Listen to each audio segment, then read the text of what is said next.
Metro rail চালুর বিষয়ে সর্বশেষ খবর জানাতে সরাসরি যুক্ত হচ্ছেন সহকর্মী শফিকুজ্জামান রুবেল।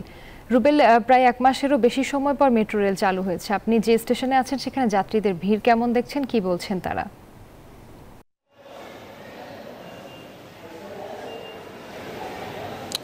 এবার সকাল থেকে যেটা লক্ষ্য করছি আমরা, প্রতিটি স্টেশনের ভিড়েই কিন্তু দেখছি যে আসলে চোখে পড়ার মতো। কারণ দীর্ঘ 1 মাস পরে, প্রায় 37 দিন পরে যখন মেট্রো রেল চালু হলো, তখন কিন্তু মানুষের মধ্যে একটা স্বস্তির নিঃশ্বাস আমরা দেখতে পাচ্ছি। এবং সেই চিত্রটা সকালে যখন মেট্রো স্টেশনগুলো তো দেখতে পাচ্ছি যে একদম কাকঢাকা ভোর থেকে মানুষ যে ধরনের জীবনে ফেরার জন্য তারা বিভিন্ন স্টেশনে এসেছেন। আমরা এই মুহূর্তে রয়েছি আগারগাঁও স্টেশনের টিকিট কাউন্টার। আপনি দেখতে পাচ্ছেন যে এই 12টা বাজে, এই সময় মূলত অফিস আদালত কিন্তু রানিং টাইম। এখানে শুধু মানুষ যারা আসলে এসছেন তারা কিন্তু তাদের অন্যান্য প্রয়োজনে বিভিন্ন জায়গায় যে যাতায়াত করেন সেই মানুষগুলো।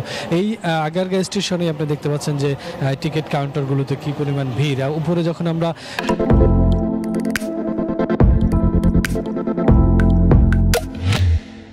যে ট্রেনের জন্য অপেক্ষমান কিন্তু প্রচুর মানুষ দেখেছে। এবং প্রতিটি ট্রেন যখন ছেড়ে আসছে আমরা দেখছি যে ট্রেনের ভিতরে কিন্তু কোনো জায়গা নেই, প্রচুর মানুষ গাদাগাদি করে তারপরে যাচ্ছেন। বলা যায় যে তিল ধরার ঠাঁই নেই। তো সব মিলে বলা যায় যে মেট্রো রেলের যে সুফলটা দীর্ঘদিন মানুষ পাচ্ছিলেন, সেই সুফলটা আবার নতুন করে আজকে যখন সাময়িক সময়ের জন্য বন্ধ হওয়ার পর আবার যখন শুরু হলো, তারা কিন্তু একটা স্বস্তির নিঃশ্বাস ছাড়ছেন। কেননা একটা ভয়ে ভীতি কাজ করেছিল। কেননা প্রথমে যখন সমস্যা তৈরি হয়, বিভিন্ন স্টেশনে বন্ধ করে দেওয়া হয় 18 তারিখ, তারপরে কিন্তু যে বিগত সরকারের যে কর্মকর্তারা রয়েছিলেন দায়িত্বশীল, তারা কিন্তু বলেছিলেন যে এটা 1 বছরের আগে চালু হবে না। এরকম একটা ভীতির মধ্যে দিয়ে কিন্তু যাত্রীরা ছিলেন। তারা আশঙ্কা করেছিলেন যে আবার কি আমরা পিছিয়ে পড়লাম কিনা, আবার কি এই জনজীবনে এই রুটের মানুষের দুর্ভোগ ফিরে আসলো কিনা।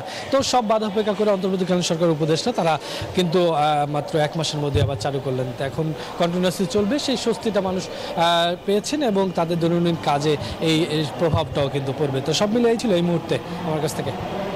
রুবেল, আপনাকে ধন্যবাদ।